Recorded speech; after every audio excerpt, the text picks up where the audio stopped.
right, and Joy or Brenda, please go ahead. Charlotte, you were going to go ahead, I believe, to read the land acknowledgement first, and then I'll begin.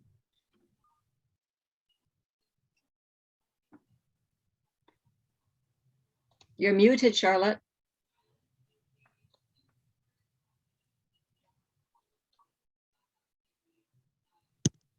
Here we go. Can everybody hear me now? Yes. Okay, perfect. So just to give tonight's land acknowledgement from coast to coast to coast, CFUW members participating in this meeting will be attending from locations from coast to coast to coast that are on the traditional territories of Indigenous peoples of Turtle Island. We acknowledge that the enduring presence of First Nations, Inuit, and Métis people on this land and thank them for sharing it with us. So I'm on the unceded territory of the Algonquin Anishinaabe people in Ottawa. And if you'd like to introduce yourself in the chat, say where you're from, please do go ahead. And if you do not know the land on which you are living, we encourage you to check out native.land.ca as part of your commitment to truth and reconciliation. Okay, the next slide, and then Joy is going to share. Sure. So Charlotte, for those people who don't know you, could you introduce yourself? Yes, apologies. I'm Charlotte Aiken, and I am the advocacy coordinator at CFUW National in Ottawa. Thank you so much. So I'm Joy Hurst. I'm the VP of International Relations, and I am absolutely thrilled to see 65 participants already online. I do want to take a few moments to talk about the variety of ways in which CFUW accomplishes our international work. So one of the ways is through the collaboration between the International Relations Committee and also our national office, particularly the Advocacy Coordinator and also our Executive Director. Every year when we go to UNCSW in New York, our members are acting on the international and domestic advocacy agenda. Our membership in Graduate Women International is another way in which we have a voice in international work. Our membership in IAW and the National Council of Women are two other organizations that give us a voice in collective organizations. But tonight, our focus is on what clubs do, how clubs celebrate International Women's Day, how you advocate for women and girls outside of Canada, and how CFUW clubs support international projects. We know that there's much more work going on than we are actually aware of, but we want to thank those clubs who apply to the International Relations Awards or to the International Women's Day Award. So thank you very much for applying. And that does give us some idea of the kind of work that's going on within the organization. So thank you very much. And without further ado, I would pass it over to Brenda, who is a member of the International Relations Committee, and she's our moderator for this evening. So thank you to all of our presenters in advance, and thank you, Brenda. Thank you, Joy. And the next slide, Charlotte, please.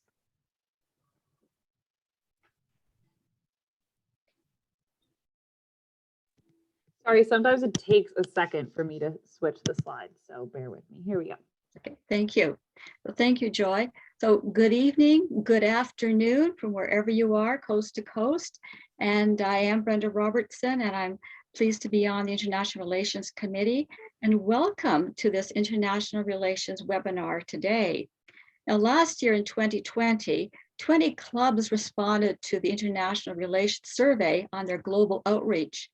And along with these efforts are the initiatives, projects, and events held annually or are ongoing that clubs do for International Women's Day. The endeavors of our CFUW clubs continue to bring attention to the need for universal education for all women and girls, the enhancement of their health and well-being, and the promotion of women's rights as human rights. So thank you to each of our CFUW clubs as you strive to reach out, make connections with partners, and address the inequities that exist. Your efforts are making a difference, not only in your local communities, but as a strong, united voice of thousands of women reaching across the country and worldwide. The CFUW International Relations Committee provides opportunities for all clubs to share their club activities by providing two types of awards. The International Relations Committee Award is given to a CFUW, FCFDU individual members, groups, or club in good standing in recognition of efforts in advocating for the rights and advancement of women and girls at the international level. Initiatives include advocacy efforts, events, ongoing projects are all eligible for consideration. Last year, the 2020 recipient was CFUW St. John's with their project empowering girls victimized and denied education by the Boko Haram militants in northeastern Nigeria. Recognition was also given to CFUW Salt Spring Island for their Hope Project, support for girls' education in developing countries. The second award is the International Women's Day Award. This award is given to a CFUW, FCFDU individual members, group, or club in good standing in recognition of efforts, again, in advocating for the rights and advancement of women and girls, and on International Women's Day on March the 8th. And initiatives include advocacy efforts, events, and projects. Now, the 2020 International Award recipients were CFUW Victoria with their event on women and girls making a difference for the environment, and also CFUW Vernon with An Equal World is an Enabled World. The next slide, please.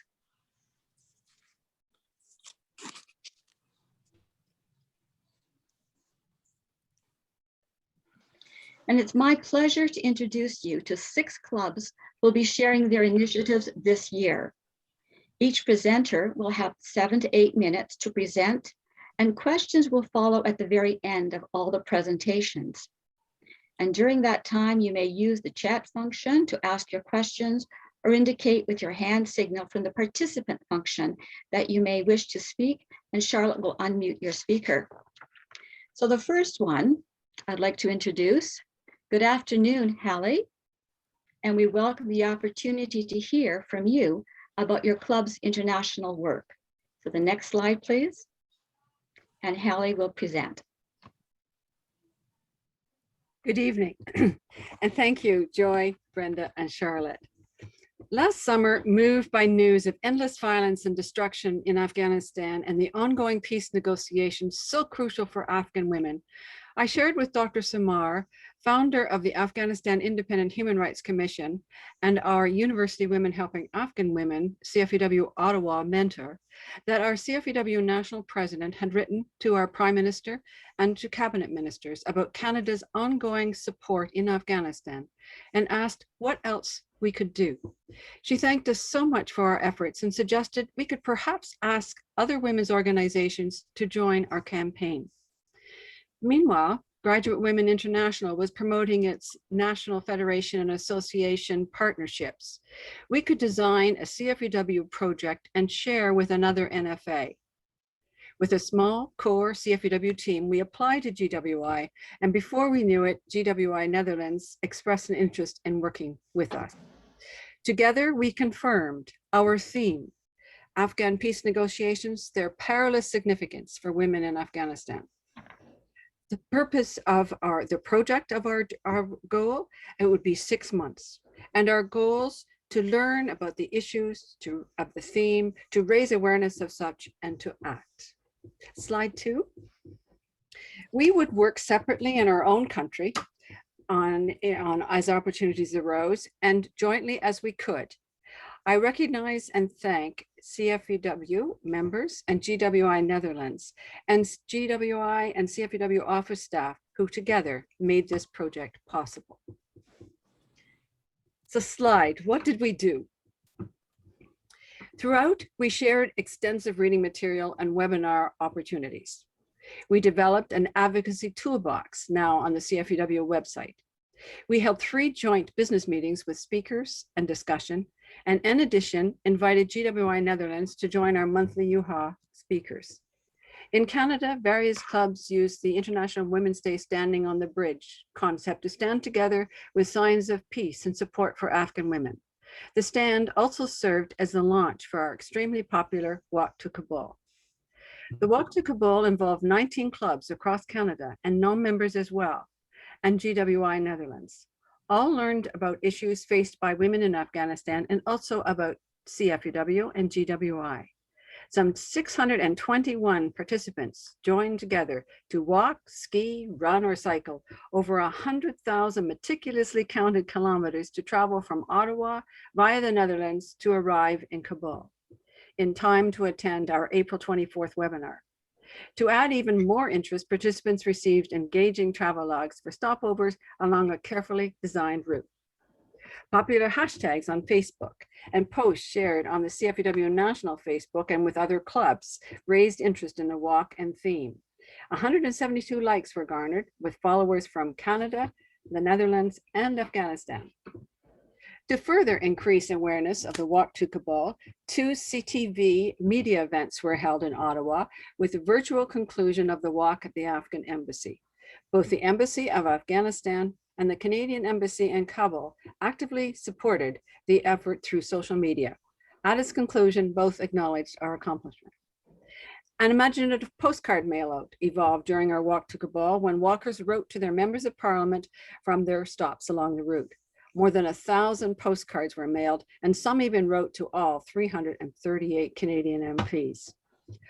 Over the 6-month period, members as individuals wrote letters to cabinet ministers and their own MPs. We also carefully monitored print media and replied with letters to the editor as appropriate. CFUW proudly seconded the GWI Netherlands nomination of Fazio Koufi for this prestigious Martin Ennals Award for Human Rights Defenders. Fazio was thrilled and will learn of the results in December. And we were able to engage against all odds 3 of the most prominent Afghan women activists to speak at our GWI webinar on the 24th of April.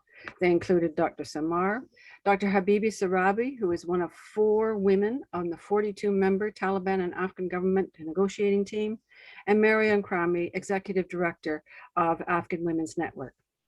Their message was strong. The job is not done. We must join our voices with theirs so that they are heard around the world at this crucial time in their history. Slide 4. What impact did we have and what lessons did we learn? Many attendees wrote immediately after the webinar to thank and congratulate us. Women Graduates USA wrote many of their members had tuned into the webinar and they were deeply moved. They hope to follow through with a webinar of their own in the fall, building on ours, and confirm we can count on them as an ally and friend going forward. Another webinar attendee raised our theme at a meeting of the US 183 NGO member coalition to end gender-based violence against women and girls globally. I was able to work further with her to connect her to Dr. Samar, who met with some of these members, a valuable session, as many have contacts in congressional offices. And chairs of this coalition met last week at the White House with government officials. Also present was the Amnesty International USA Government Relations Specialist for Eastern Europe and Central Asia, who ensured the topic would be included in Amnesty's submission to the House Foreign Relations Committee hearing on Afghanistan a few days later. It was, and Dr. Samar was sent a copy. Canadian Women for Women in Afghanistan wrote our efforts have greatly encouraged them, and they are inspired to do more political action. In fact, they have followed through now with our postcard idea. And attendees from other NGOs have since written to say they have increased their activity on the subject, including the US Caucus to the UN, the Acorn Project of California, and Genius 100 of Toronto and Florida. And we have received invitations to speak on this topic And also reminded by speakers of the importance of girls' education in Afghanistan, UHA has gratefully received some donations for our own girls' scholarships at Gaharshed University. And what did we learn?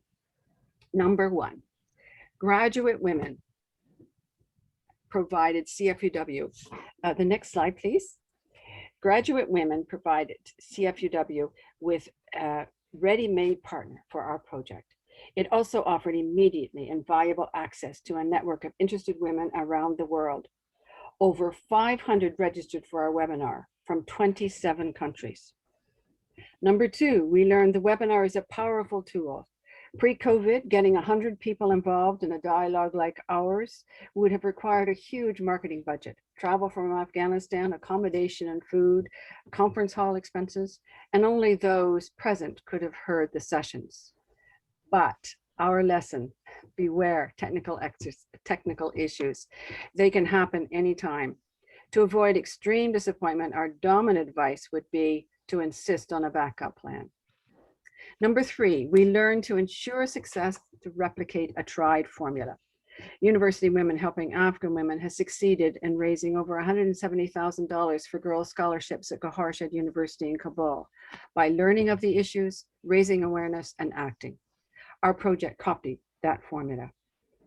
And four, we learned when dealing with explosive and timely issues, keep calm and carry on. If plans are carefully worked out from the beginning, it is very important they proceed if at all possible. Our webinars on February the 26th and April 24th had enormous challenges, but in the end, resolve to stay the course was key.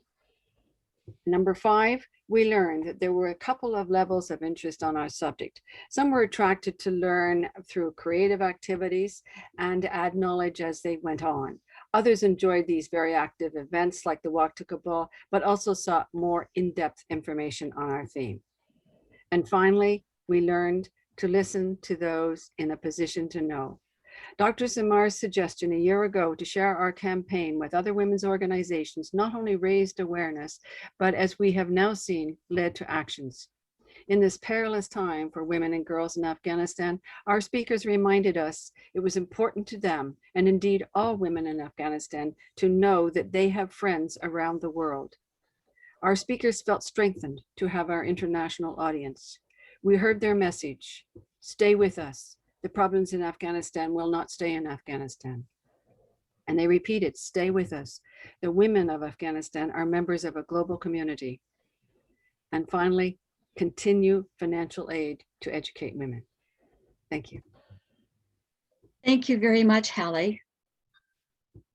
Next, I would like to introduce CFUW Kelowna and welcome this afternoon, Nancy.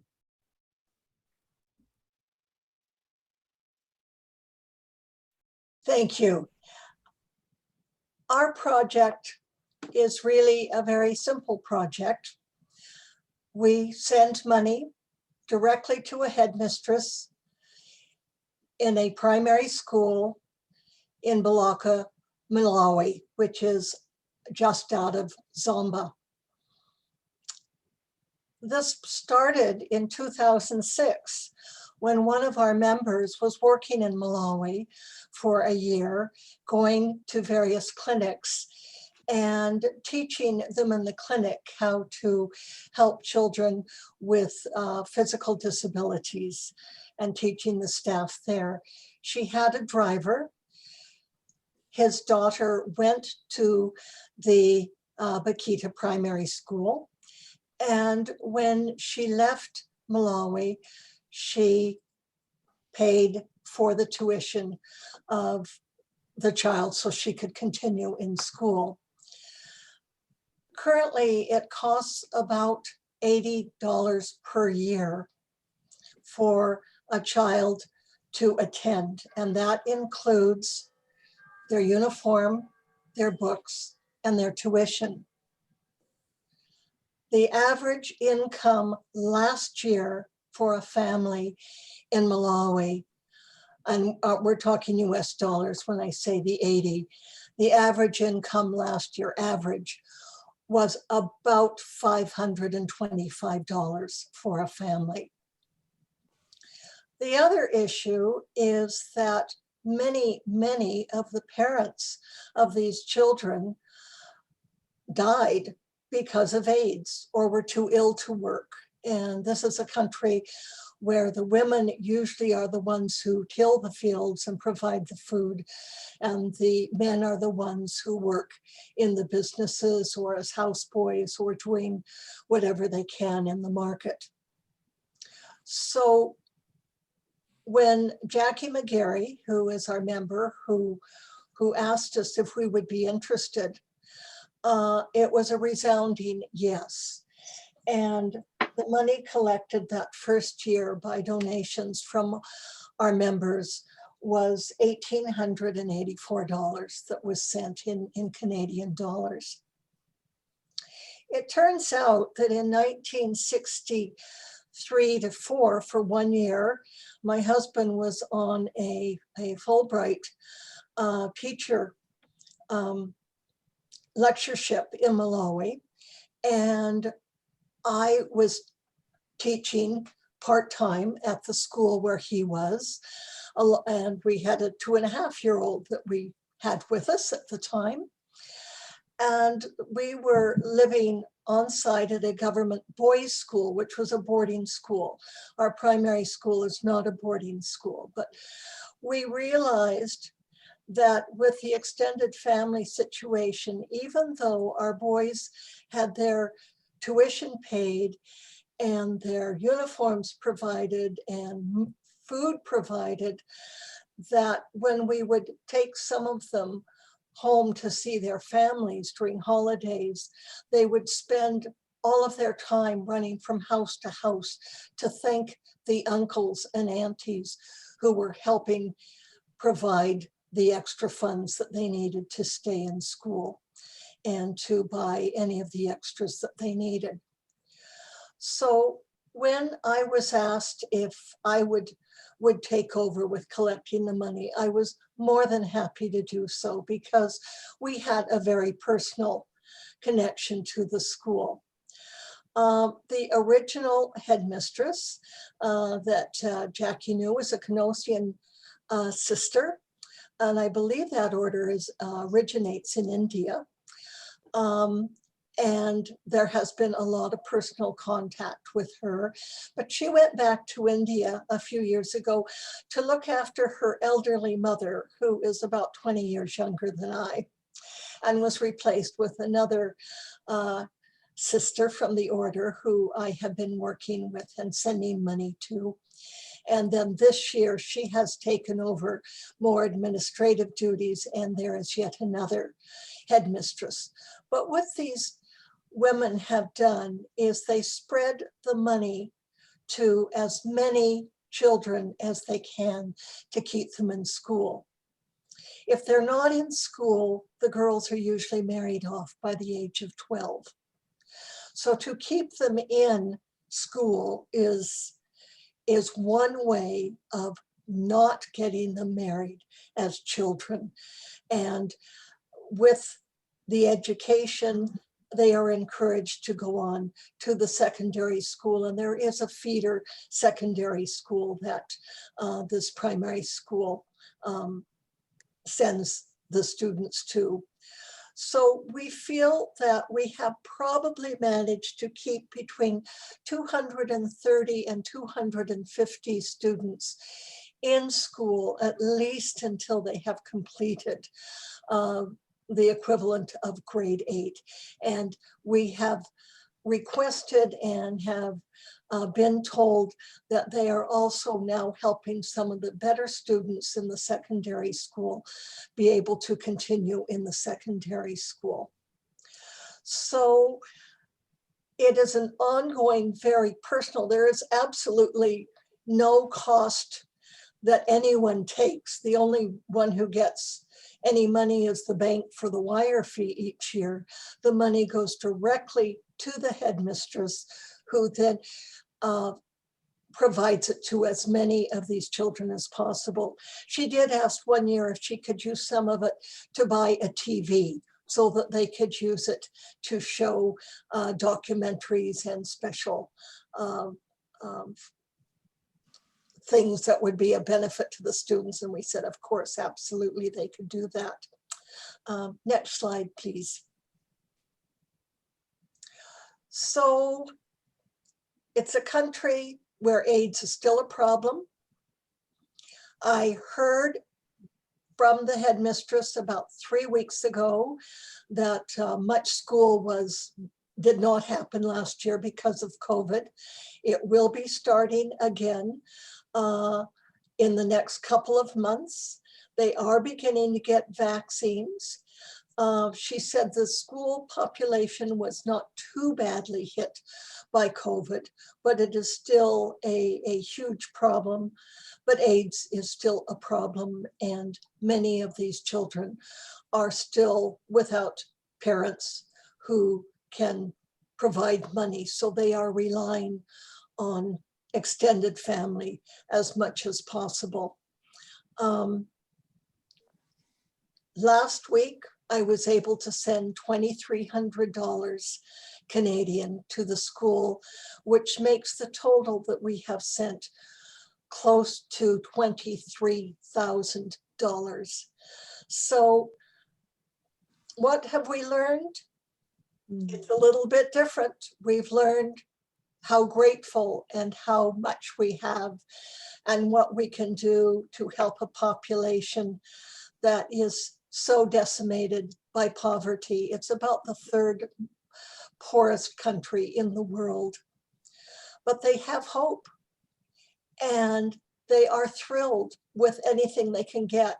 And of course, it is an order of none. So I must say, every letter starts with blessings and prayers, and we can only send them back, and we can do it as much as possible in our thoughts and our prayers, but in providing a future for children who might not otherwise have a future, but an early marriage. Is there another slide?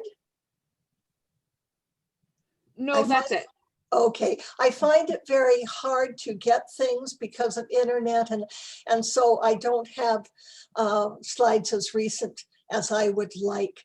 But as I said, I hear back, we hear back, we know, we get their test results. We know they're doing very well. It's one of the top schools, primary schools in Malawi. And interesting this year when our club membership was diminished a bit because of COVID, and we have only had meetings on Zoom. We sent the most money that we have ever sent. It's dear to the heart of our members, and they are letting other people know, and they all know where Malawi is. Thank you. Thank you, Nancy, very much. Our third presenter is Cheryl Mckinnis from CFUW Cambridge.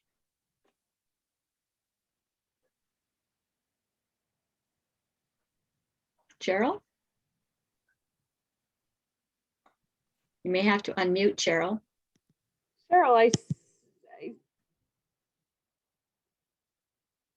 can't hear you, Cheryl, but I see that you're unmuted, so. Hear me, Charlotte? Yes, now I can hear you. Sometimes the headset doesn't work. Hello, I'm Cheryl Mckinnis, president of CFUW Cambridge. I'm pleased to tell you about our International Women's Day event this year. This is an annual celebration of the social, economic, cultural, and political achievements of women. We believe that this is also a call to action for accelerating women's equality. This year's theme, Women in Leadership, Achieving an Equal Future in a COVID-19 World, celebrates the tremendous efforts by women and girls around the world in shaping a more equal future and recovery from the pandemic. The Cambridge Community Art Project promoted remembrance, which is important to our club for honoring our veterans and creating an opportunity to discuss our community's role in history.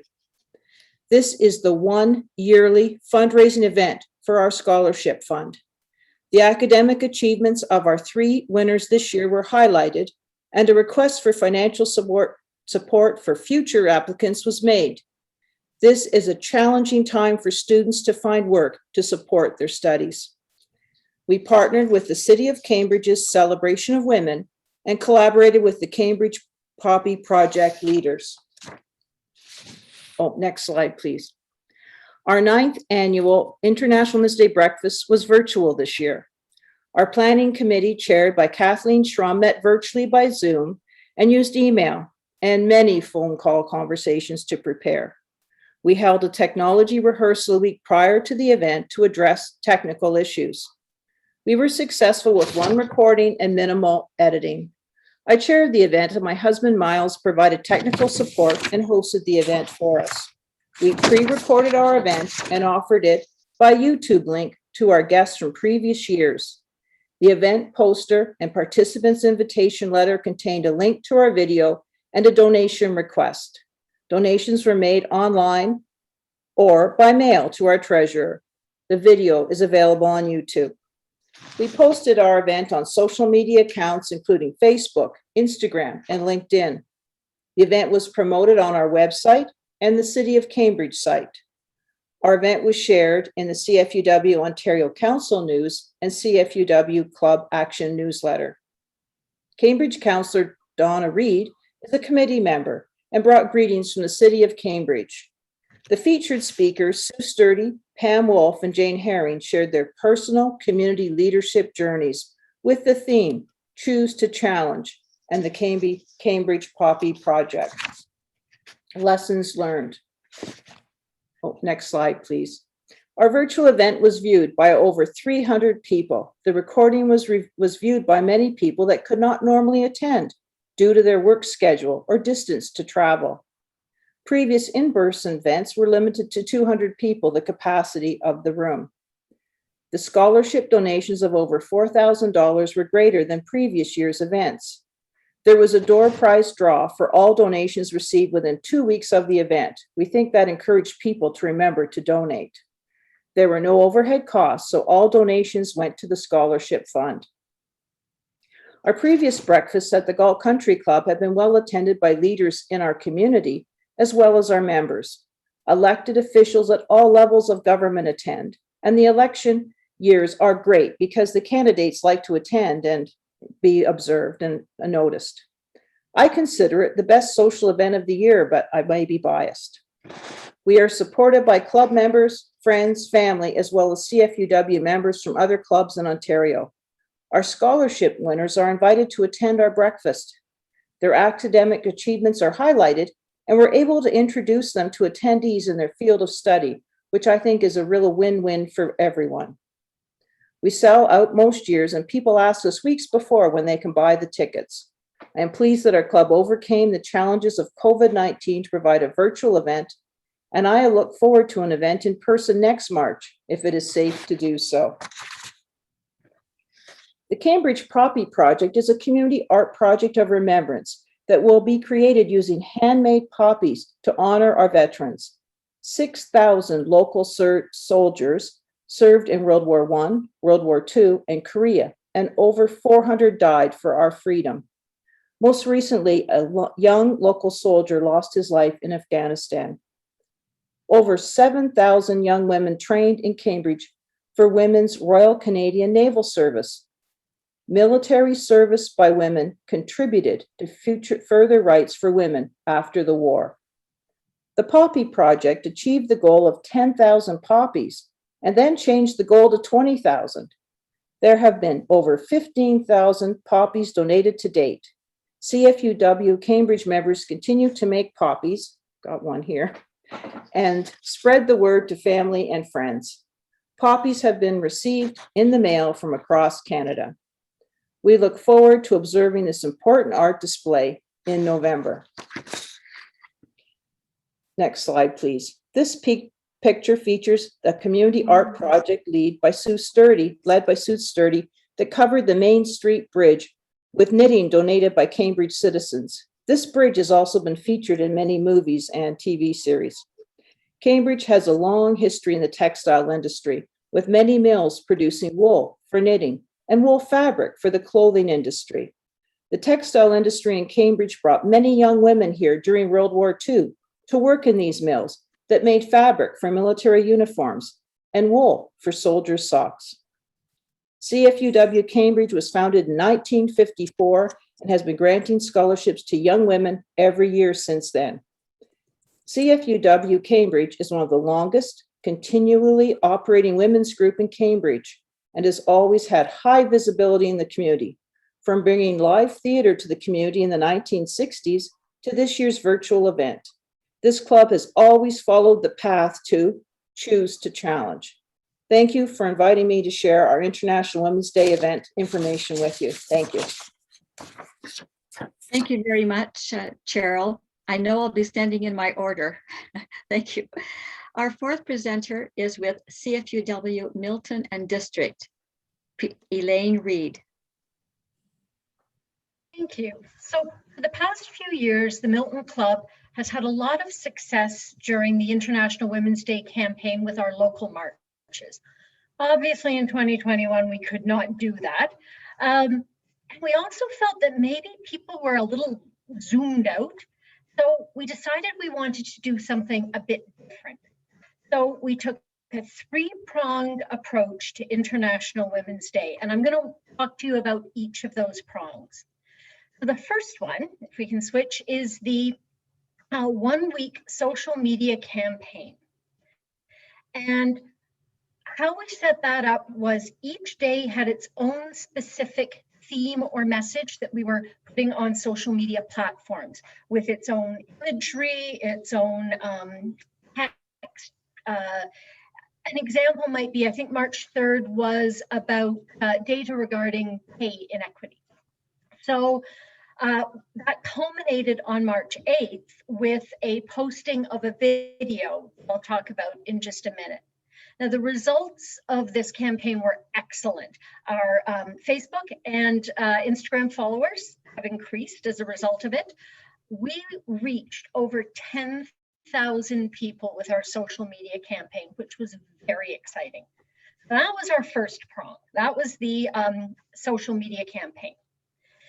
Next one was in early January, we were looking at the International Women's Day website where they do, and I think we just heard Sheryl reference the hashtag choose to challenge, if we could flip the slide.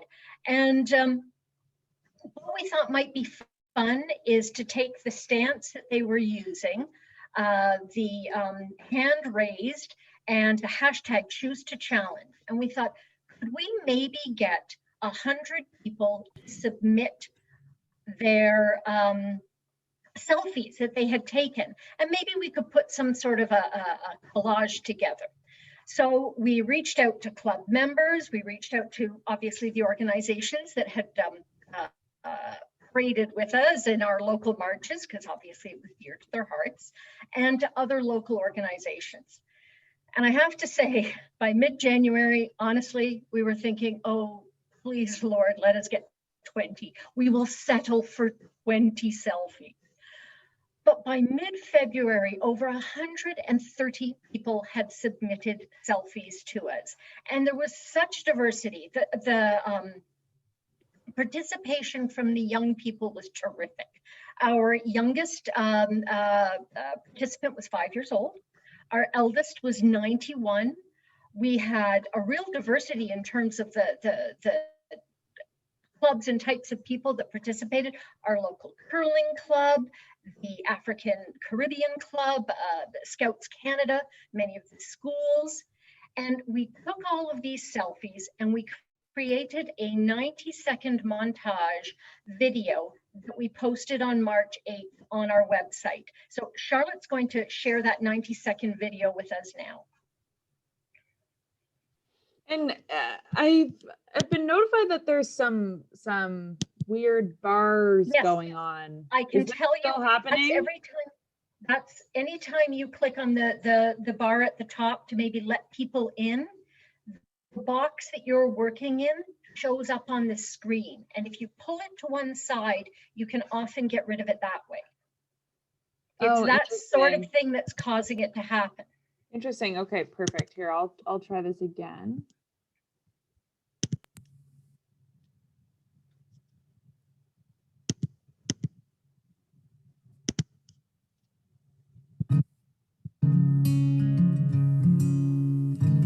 people hear March this? 8th is International Women's Day, a global event which celebrates the achievements of women.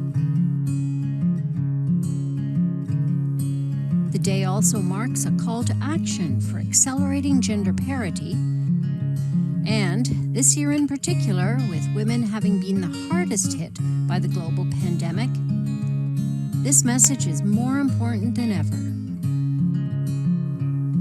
CFUW Milton District is proud to be a member of an organization advocating for the rights of women and girls, both at home and abroad.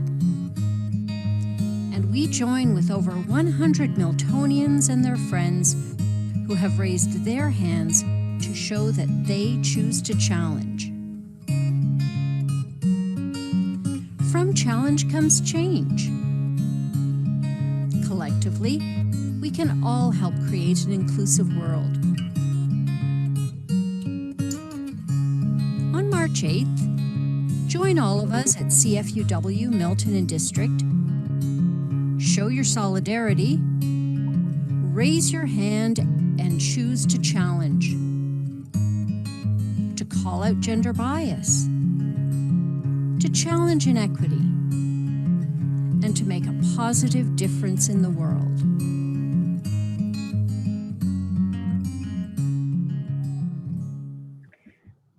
So that was our video, and I have to say the response that we received on social media was excellent. So that was our second prong. The third prong was around fundraising. And how this came about was our advocacy chair, Kathy Sellers, approached the Salvation Army and proposed a fundraising program specifically geared towards period poverty. So the Salvation Army agreed that on March 8th, every dollar donated would go to buy what is the most asked for, and yet at the same time, the least donated product at our local food bank, feminine hygiene products. So we promoted this fundraising within the club, through our social media week, online posters, the food banks ran with it. And on March 8th, 48 people donated over $3,500. We were absolutely thrilled. Every dollar of that went to purchase feminine hygiene products that the local food banks then distributed. So those were the three prongs of our campaign this year: the social media campaign, Choose to Challenge selfie video, and the period poverty fundraising. So what impact did we have? Well, on top of the social media statistics that I had already touched on, we were raising awareness regarding period poverty, and we should be flipping to the next, yes, thanks. International Women's Day, gender inequality. We also raised our club's profile in Milton, which was very exciting. Our advocacy chair, Kathy, was invited to speak on an interview on our local radio station. We got coverage from local media. She was asked to speak to the local Rotary Club. You can see some of the comments. These are just the tip of the iceberg of the types of comments and feedback that we were receiving from people who chose to participate. So, as well as the impacts that you see on the screen, what lessons did we learn? What surprised us? What would we do differently? Well, we were very pleased with the level of engagement that we received on social media. We did that without spending any money to promote. So I think going forward, we've agreed that with future campaigns, we will invest in social media boosts and spend a little bit of money there. We're excited for the potential for future partnerships every year with the organizations that we worked with for International Women's Day. Now, I know I'm speaking for myself, but I also know I'm speaking for many of the women in our club when I say, if you had used the term period poverty with me 4 months ago, I would have assumed you were talking about a third world country. It simply had not occurred to me. In an urban, suburban city like Milton, period poverty was the issue that it is. And that's a big lesson learned for our club. And then I think the last lesson we learned was by doing something a little bit different, we ended up forging alliances with groups that normally we would not be working with. I've mentioned, Scouts Canada, Halal Food Bank, Rotary. And so by choosing to do an initiative that was a little bit out of the ordinary, we got results that were very different and very interesting. So that was Milton and District's 2021 International Women's Day Initiative. Thank you. Well, thank you. Thank you very much, Cheryl. Our next presenter is Elaine Reed with, I'm sorry, I'm just off track here. Sorry, Elaine. Thank you very much, Elaine. The next slide is presenting CFUW Aurora Newmarket, and it's Lynn Bird. Oh, thank you very much.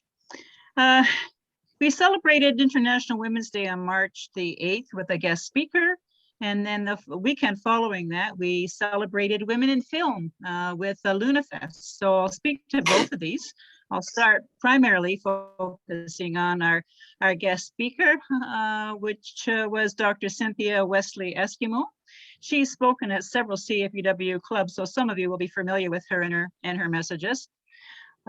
She is a member and resident of the Chippewa of Georgina Island First Nations, the closest Indigenous community to CFUW Aurora Newmarket. Dr. Cynthia has an impressive resume, which includes Vice Provost for Indigenous Initiatives at Lakehead University. She was the first Indigenous Chair for Truth and Reconciliation in Canada for the same university.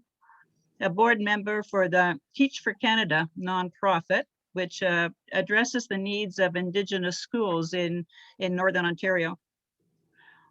She's an excellent contact for any club wanting connections in support of an Indigenous initiative. With Dr. Cynthia's commitment to building bridges of understanding between peoples and her emphasis on the merits of bringing people from diverse cultures, ages, and backgrounds together to engage in practical dialogue and applied research initiatives, she was the ideal choice to speak to our theme this year for International Women's Day. And that theme was Choose to Include, a theme that is a true reflection of our Canadian values. Dr. Cynthia shared with us her rah-rah yahoo celebratory moment for women with a reference to the recent US presidential inauguration, as we witnessed several fabulous women speak or demonstrate truth to power. Kamala Harris, Senator Amy Klobuchar, Michelle Obama, and Amanda Gorman. Dr. Cynthia did point out that there were many more women who have done considerable glass ceiling shattering work, but many of us were profoundly moved by their presence, their speeches, and their grace. Whether we were speaking to Canadians or Americans or women from anywhere on this planet, we know the experience of women in politics, education, or change has often been a daunting experience. Women have persevered. We know we are leaders. We are carriers of culture, of song, of hope, and of incredible persistence. By virtue of our being here and there in Washington on January the 20th, 2021, standing tall in a place built for freedom by those who had none, we know we have won.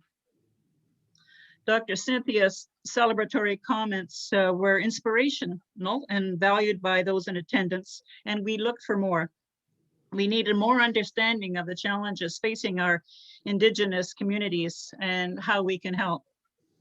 We know their communities are disproportionately affected by water quality, access to education, issues around childcare. The next step for those that want to help seems simple. We just need to ask how we can help. Dr. Cynthia offered to facilitate connections with focused leaders in Indigenous communities. After promoting our virtual event over social media and in our local press, as well as on Ontario Council's website, we had 124 attendees that day. 45 non-CFUW Aurora Newmarket requests for the link were received. 10 requests from other CFUW Ontario club members.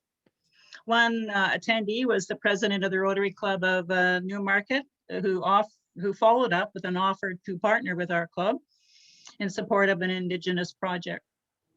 It is well known that Rotary and CFUW have a shared focus on education, and the seeds of another opportunity to partner together had been sown that day. I should mention that 2 other CFUW clubs followed up after Dr. Cynthia's presentation and requested to be informed of any Indigenous initiatives that are being considered. Conversations are starting to happen now and jointly, and a project is still to be selected. Our second event to celebrate women during International Women's Day week was held in partnership with a small women's organization, the Seroptimus of York Region. We offered our members the opportunity to participate in Lunafest, a virtual film festival of 7 short films this year, directed by women. Total running time was 86 minutes. We sold tickets for $20 for a time-limited viewing of the 7 films. We used Eventive, not to be confused with Eventbrite, to administer registrations, ticket sales, and to send out the links to participants. They took a commission of around 15 to 16%, but we thought it was well worth it. 135 tickets were sold. The net proceeds for the event were split with the Seroptimus, and we ended up with $1,100 for our scholarship award program. Lunafest has been around since 2001, creating opportunities for women in film. These talented women directors bring stories from all over the world, sharing new perspectives, and as they say, lighting a fire in the industry. What a diverse selection of fabulous films they were. And here is just a brief description of some of them. Overexposed, filming an Arctic Odyssey. It's a daring story of women's Euro-Arabian North Pole expedition. I felt shivers when I was watching that, which I appreciated because it was a hot day when we were viewing those films. Knocking Down the Fences was another one, showcasing the struggles of AJ Anderson to make it as one of the best professional female softball players in the world. The third, The Scientist versus Dartmouth. A young neuroscientist and her colleagues make a life-changing decision to speak up for women in science everywhere. Connection. Autumn Harry, a longtime angler. She had never fished beyond the waters of her reservation until she picked up a fly fishing rod. Betty Saar, Taking Care of Business was the title of the next film. And there's no stopping this energetic artist that we came to know at the age of 93 years of age. And the last one that I'll mention is the one that's showcased here with the photo, Blind Birds Cannot See by Amy Bench. And this is the story of that 12-year-old girl as she struggles to find her family after being separated at the border. All of our participants really enjoyed watching these films, and it's been recommended that we align ourselves with the Lunafest again next year in celebration of women during International Women's Day. So that was how we celebrated that week.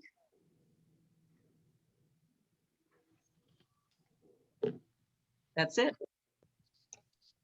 Thank you very much, Lynn. You're welcome. Our next club is CFUW Moncton, and they were unable to have a speaker available for tonight, and so I will speak on their initiative.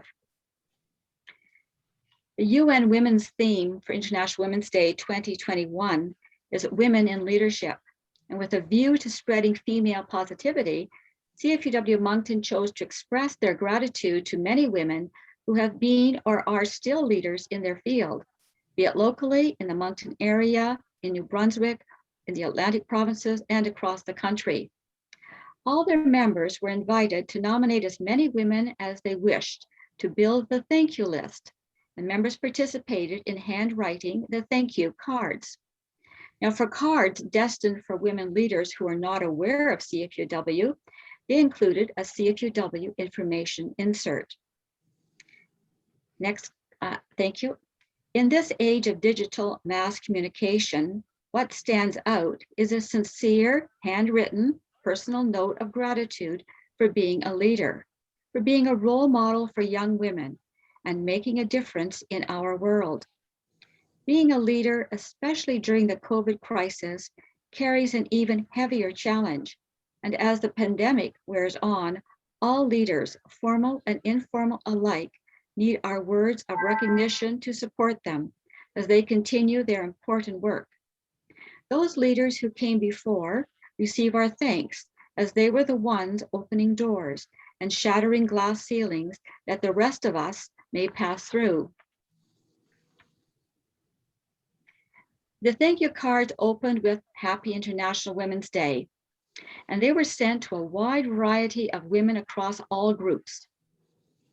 Advocacy leaders, environmentalists, politicians, community leaders, business owners, doctors, nurses, pharmacists, teachers, working moms at home with kids during the pandemic, journalists, senators, judges, immigrants, Indigenous leaders, CEOs, financial advisors, healthcare workers, artists, speech pathologists, BPW, YWCA, Crossroads for Women, hospice workers, librarians, volunteer coordinators, municipal leaders, women's councils, Women's Probus Club, John Howard Society, the Food Bank Director, tourism, pay equity advocates, and advocates in areas such as sexual violence, mental health, seniors' rights, early childhood learning, labor, social justice, just to name a few.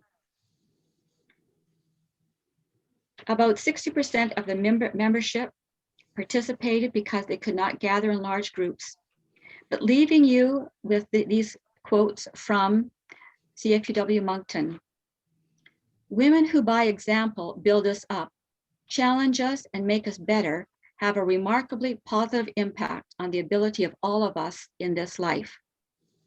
And a second one, we must find time to stop and thank the people who make a difference in our lives.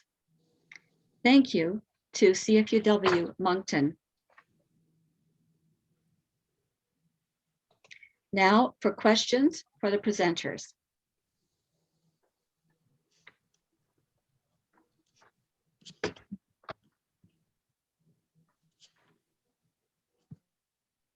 Charlotte, would you like to look at the chat or look at the hands that might be raised? Yeah, so if you have a question, please just raise your hand using the participants function or just raising your actual hand, and I will take a look.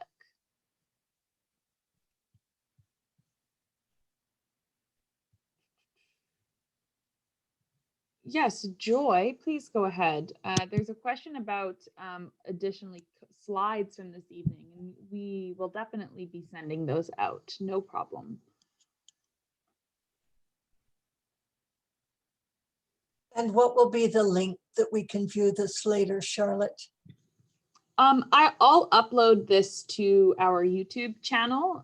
It takes a few hours to upload, Okay. so I'll be able to send it out along with the slides. Lovely. Thank you. So Charlotte, my question is, would the presenters tonight be willing to twin with other clubs who are interested or excited about the work that you've done? What great ideas. And so I think there must be clubs who would say, I'd like to do that, or I'd like to join you next year.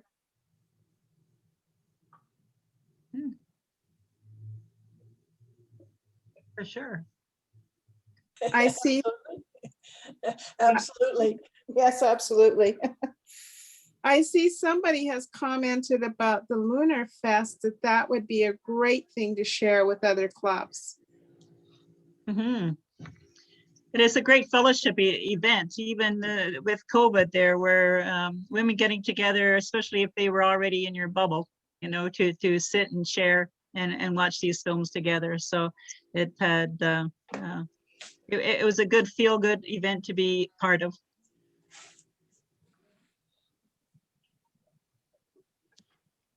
And I apologize for people who are sending me messages throughout. When I share my screen, I can't see the chat.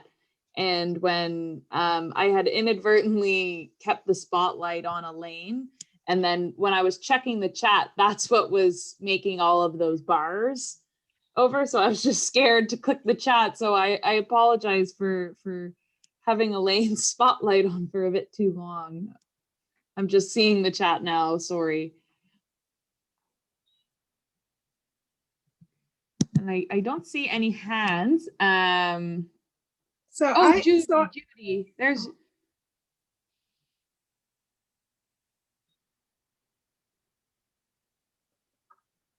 Judy, please go ahead. Oh, thank you. I was the one that had the comment about the Lunafest, but I just want to comment that when you're doing something that clever in your club, you should invite all the other clubs around to, because that you didn't have to be there to participate and raise money. And that's right. I want to do it myself, but I also wanted to share in that when you did it. This is Lynn I'm talking to, I guess. Okay. Yeah, I think the event was published on Ontario Council's website. I'm not too sure about the national one. I wasn't doing the promotion for it myself. But you're right, it's a great opportunity. And incidentally, it also is a fundraiser. You know, it brought us in $1,100. And this was for our first year of promoting, including that event, International Women's Day. It's an easy fundraiser to do. Thank you. Linda, I see your hand raised. Would you like to unmute yourself and ask your question? Yeah, actually, thank you. I really like that compilation video, and I'm sorry I can't remember which club did it, but where everybody had their hand raised and was pledging. And I just wondered how difficult was it to piece that together? That would be something I'd be quite interested in giving it a go. That was Milton. And there were two parts to it. One was getting people to donate the selfies and, you know, getting the cooperation. And I didn't have a lot to do with that. Bless the rest of the Kathy Sellers and the rest of the advocacy committee.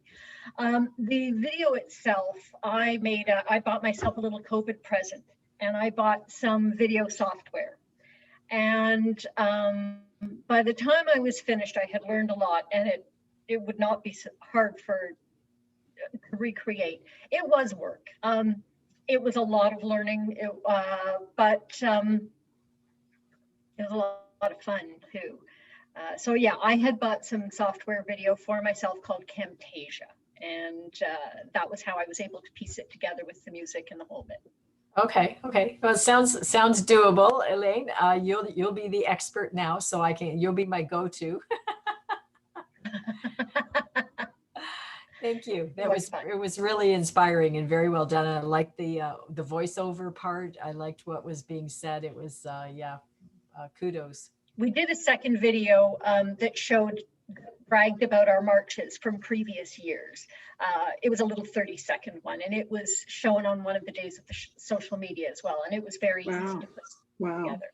Great. So something as complex as the montage, that might take a little bit longer, but where we simply strung photograph melding into the next was a much easier project and very easy to manage with the software.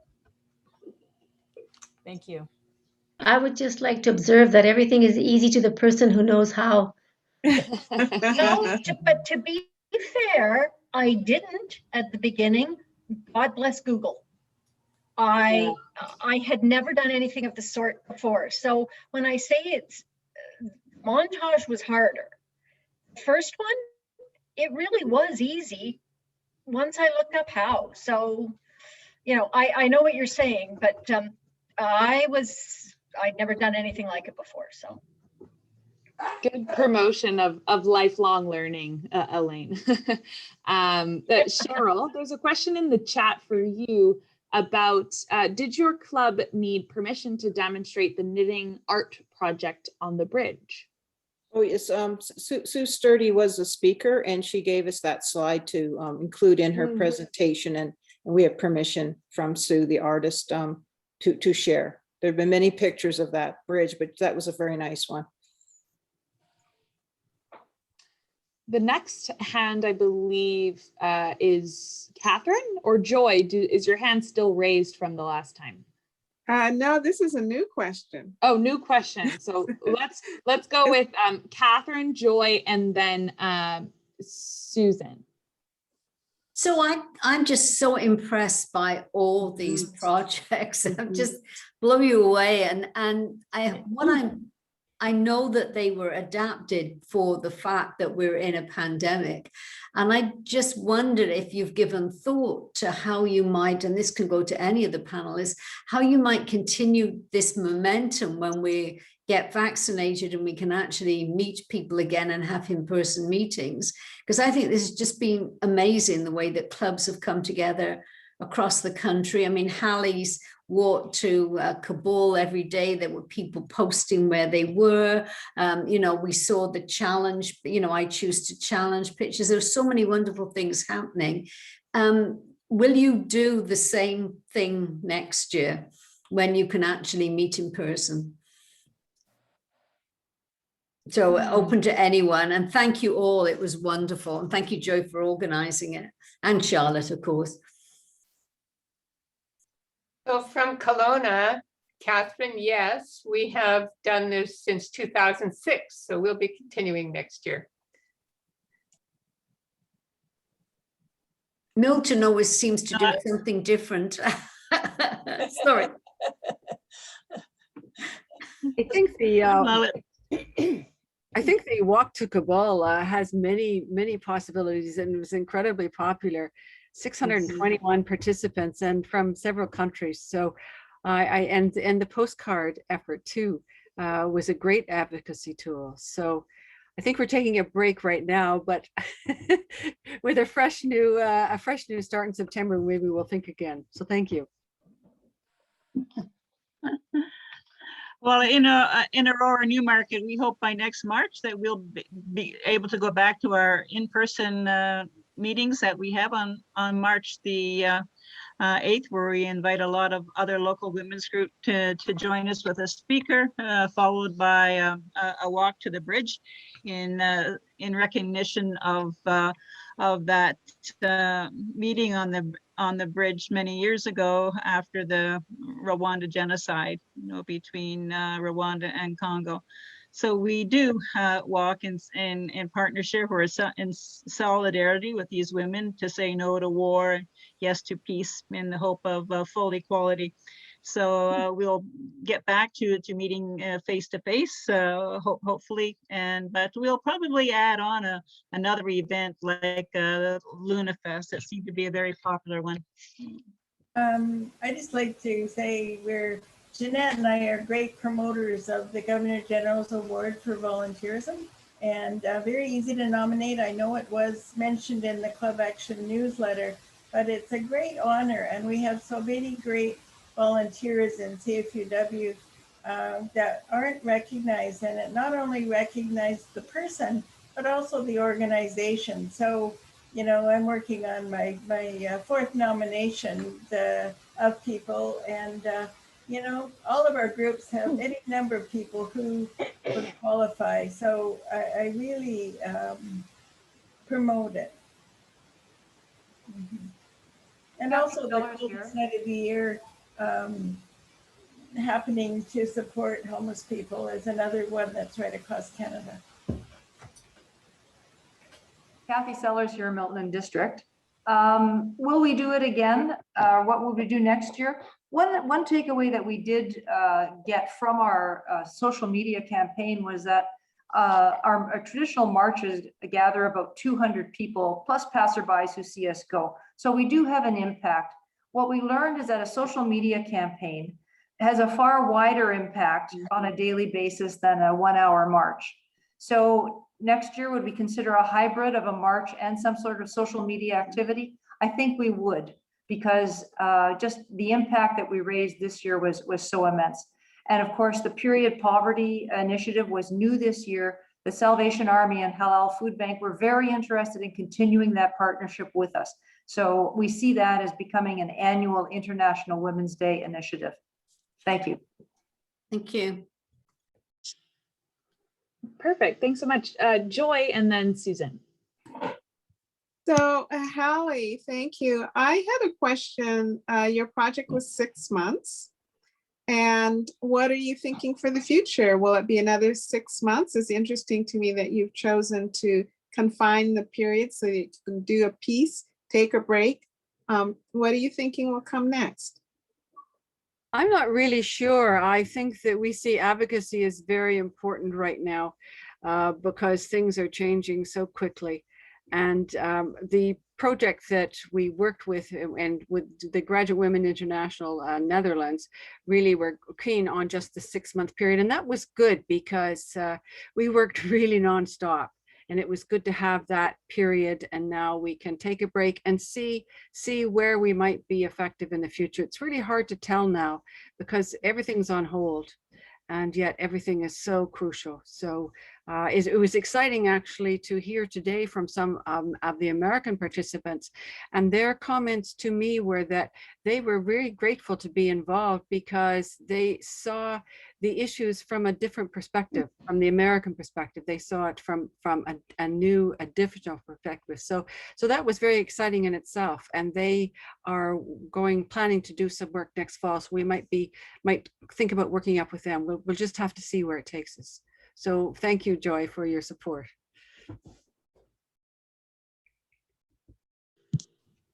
Great work. Susan, please go ahead, and then Helen, and then Louise. Hi, my question is for Lynn Bird. Can you hear me? I can, yes. Okay, great. Lynn, was it very difficult to get Dr. Cynthia to be part of this project?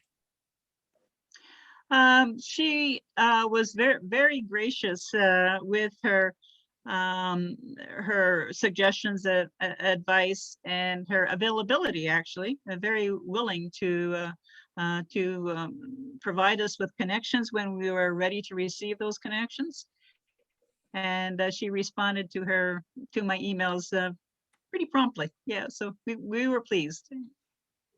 I think pursuing somebody like that is a very, very good draw for a project. And you get so many side projects. And especially in this day and age, it's very topical. So I commend you. Yes, it is indeed. It is indeed. The opportunities are pretty great, actually. Yeah, to do something together. Thank you. Helen, please go ahead. Thanks, Charlotte. Nancy, I think it was the Malawi project you mentioned. A colleague from a congregation in India, a religious organization of some kind, and I just didn't quite catch the name of that organization. It's the Canossian Sisters. It's just a second. Let me say it correctly here. If you could even write it in the chat, I could get the correct spelling. I will do that. Yes. Thank you.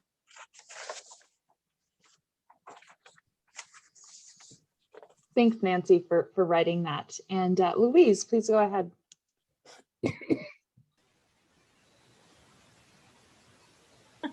First, I'd like to say thank you to all of you because I found your presentations very inspiring.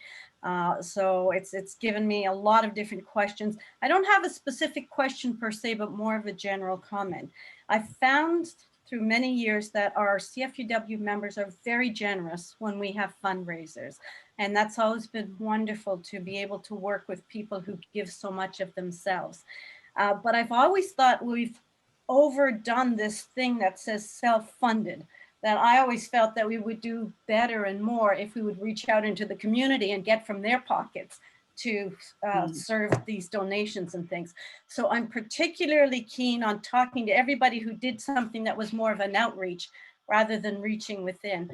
But I was also keen to hear some people say, oh, it was easy to do that, because that's been our struggle, is that our folks have been doing that for so many years. They're really tired of having to go to their families and go to their friends to reach out. So I'm going to take back the messages that you've all said about using social media, using each other, using new graphics and all these different tools, reaching out to great guest speakers and so on. And so this is more of a thank you, and be careful, I'm coming to talk to you individually. So that's it. Thanks so much. Diane, I apologize. I didn't see your physical hand.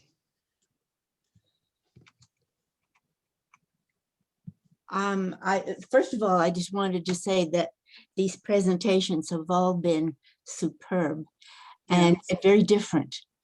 The other thing is that I think we learned some lessons from the pandemic, and that was how we reach more people through Zoom than we do through meetings sometimes, and particularly in winter. When half the population goes to Florida, you can still keep them connected through Zoom. So I think what this has maybe presented is that having meetings and doing things on Zoom as a combination with seeing each other personally can be very helpful. I also wanted to say in the Ottawa presentation, in Hallie's presentation, there is a picture of the postcard, and the girls on that postcard, there's 300 of them. They're writing their high school exams, and there is no room for them inside, and they're sitting in the snow to write their exams. And I think that's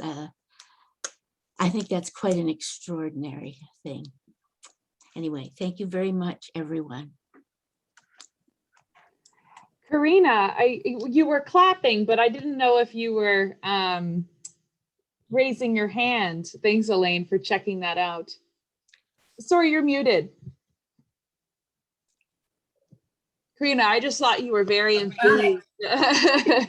I am, but I just wanted to emphasize again that one of the reasons why I became involved with the Walk to Kabul project and so on was the fact that we were connecting with another NFA, and I would highly recommend National Federated Association, and I would highly recommend that you consider, if you're looking for an international project, so interesting to meet women, like-minded women on an international scale, and looking at the projects and so on that you can, and connections that you can make that way.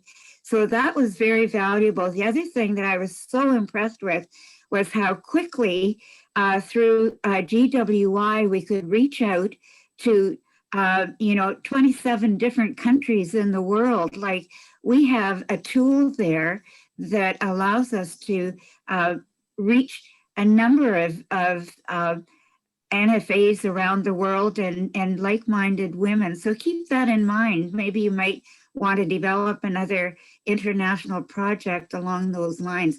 The tools are there. Thank you, Charlotte. And Sheila, I saw a thumb up, but I don't know if you're also enthused. I just had a quick thing to say. I'm Sheila Stevens, and I'm a member of the International Relations Committee. And we're a little bit apprehensive when we're preparing for these awards and thinking, are there going to be any? Will there be any this year? It's a big problem with COVID, and will clubs be able to do something?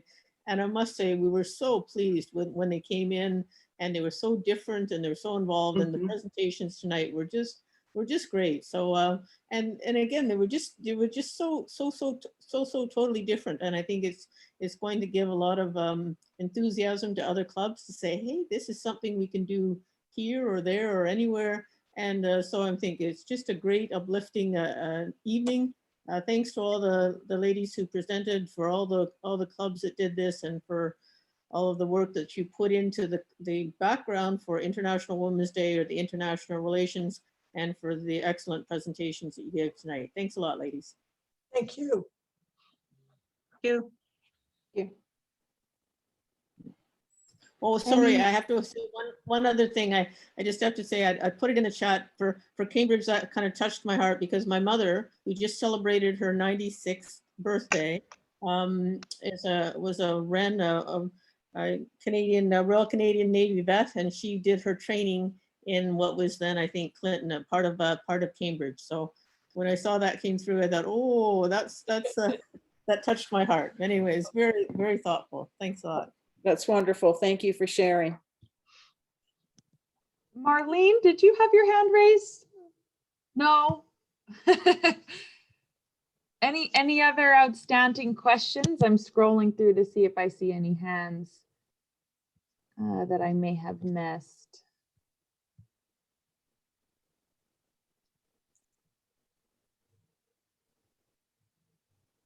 I'm also very impressed about the the fundraising, and how this year, even despite COVID, the fundraising numbers have surpassed previous years. And I think, again, we can owe that to the power of the internet and engaging people outside of our networks and communities to work toward a common goal. I'm always impressed on that. Any other final thoughts or comments? Doesn't have to be a question. Oh, Hallie, yeah. I would just like to thank CFUW for giving us the opportunity to do these projects, and we raise a lot of interest, a lot of enthusiasm, and it's lovely to have this opportunity. So thank you very much. And Charlotte, thank you and your office for what you did for us. I know we were on again, off again. It was a bit of a nightmare on occasion, but we managed. So thank you. No, thank you. You're the ones doing all the hard work, right? We just put it out there. Donna, did you have something to say? I just wanted to express my appreciation and to the organizers of this particular segment, but to all the projects, because it's very impressive. Clearly, with our own projects and how much work is entailed.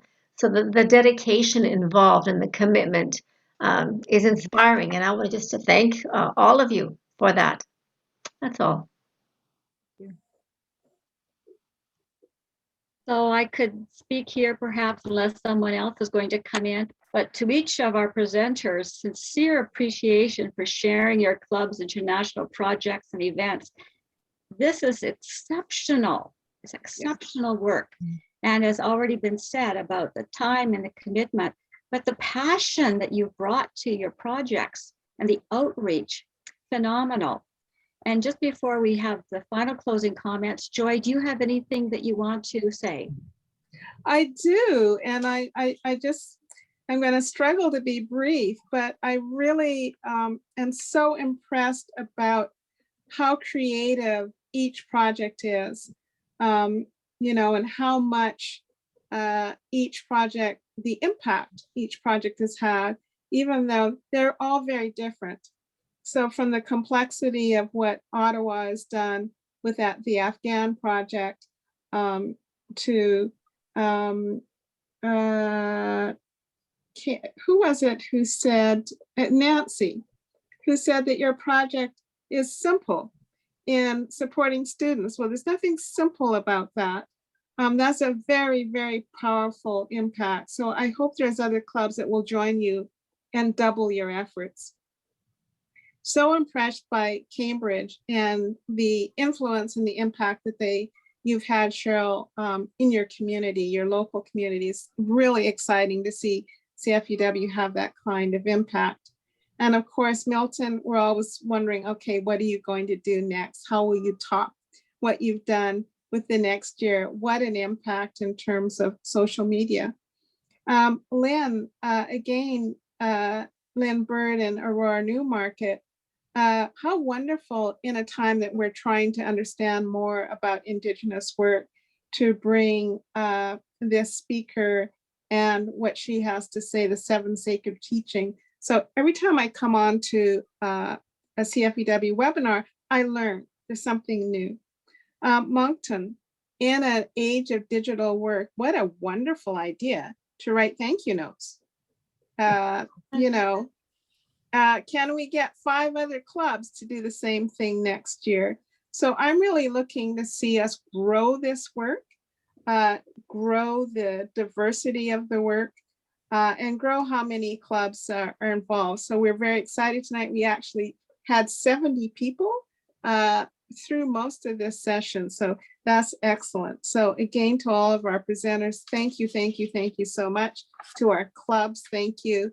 And wonderful to see the passion and the work that's going on in our clubs. So one other plug for those of you who are interested in meeting other NFAs through CFUW Canada GWI, we have had 3 meet and greets. They're all really interesting. We met women from India. We met the women from the US, from Mexico. The last meet and greet was University of Europe women. We had over 17 countries represented in the meet and greet. So I'd really encourage you, when you see it advertised, please come on. You're going to meet face-to-face other women from other NFAs. And so it's always really excellent. So thank you very much.